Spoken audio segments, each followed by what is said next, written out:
আলাইকুম। ওয়ালাইকুম সালাম। কেমন আছেন? আলহামদুলিল্লাহ। মরিচ কতটুকু লাগাইছেন এখানে আপনি? এই এক পাখি। ও, 28% আর কি। কি এবার খরচের পরিমাণটা কেমন তো কেমন তা কি খরচের পরিমাণ বেশি হয়ে যাবে রে। বেশি হয়ে যাবে না? দর্শক বিন্দু, এই যে 28% মরিচ লাগাইছে এই মুরব্বি। এবার অনেক খরচ হচ্ছে আর কি, ব্যয়বহুল খরচ হয়ে যাচ্ছে। বৃষ্টি না থাকার কারণে সেচের পরিমাণটা বেশি পড়ে যাচ্ছে। 2-3 দিন পর পরে সেচ দেওয়া লাগতেছে না? হ্যাঁ, কয়টা সেচ দিয়েছেন এখানে মোট? হ্যাঁ, এখানে সেচ ধরে 3টে করে। 3টে সেচ হয়ে গেছে, আর লাগানোর সময় একটা। তা আছে। মোট তাহলে 4টা।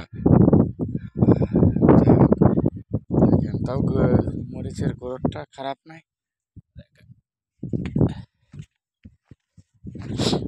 সিরিকিটা ভালো আছে, এই যত্ন করছে বিদায় হাল ছাড়ে নাই আর কি মুরব্বি। কিছুটা কিছু কিছু গাছ আর কি স্বাদ আসতেছে, এই দেখেন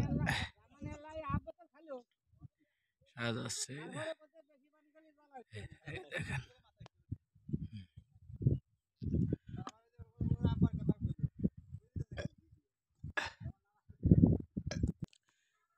এইগুলা প্রথমে এসে দেখেন মাটি দিয়েছে আর কি, গুড়ায় মাটি দিয়েছে। এই মাটি দেওয়ার কারণ হচ্ছে বৃষ্টি বা যদি বাতাস হয়, এই মাটি গুড়ায় থাকলে এই পেঁয়াজটা আর কি এলবে না আর কি, তাই না?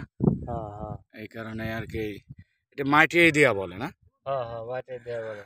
যাতে বাতাসে না ঢলে গাছ। না ঢলে গাছ, হ্যাঁ।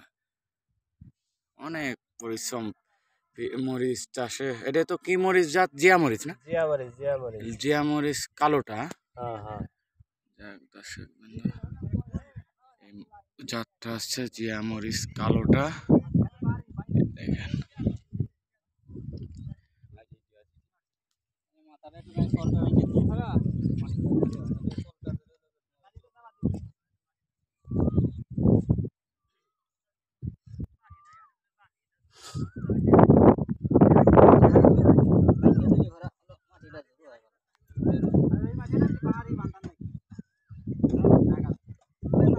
কোন মাটি? মাটি নিয়ে নিয়ে ওই জায়গা হেলাই দিব। ওই ইট কাটবি, কই কি এর তাই কি ও বাজায় বালি হোক করা হোক সব চলে যাবে ওই বাংলায়। ও ওইটা সবই চলে যায়।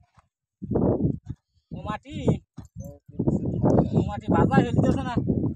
মাটি ভালো দে মন্দ দে সব বাজায় ফেলতেছে। সব কিছু পচা গোবর গু গোবর যা আছে ওর সাথে দিল তাও চলে যাবে মাটির সাথে। যাই হোক দর্শক বন্ধু, আজকে এই পর্যন্ত। সবাই ভালো থাকবেন, সুস্থ থাকবেন। আর ভিডিও ভালো লাগলে অবশ্যই লাইক শেয়ার দেবেন। আর এখনও যারা আমার পেজটাকে ফলো দেননি, অবশ্যই ফলো দেবেন।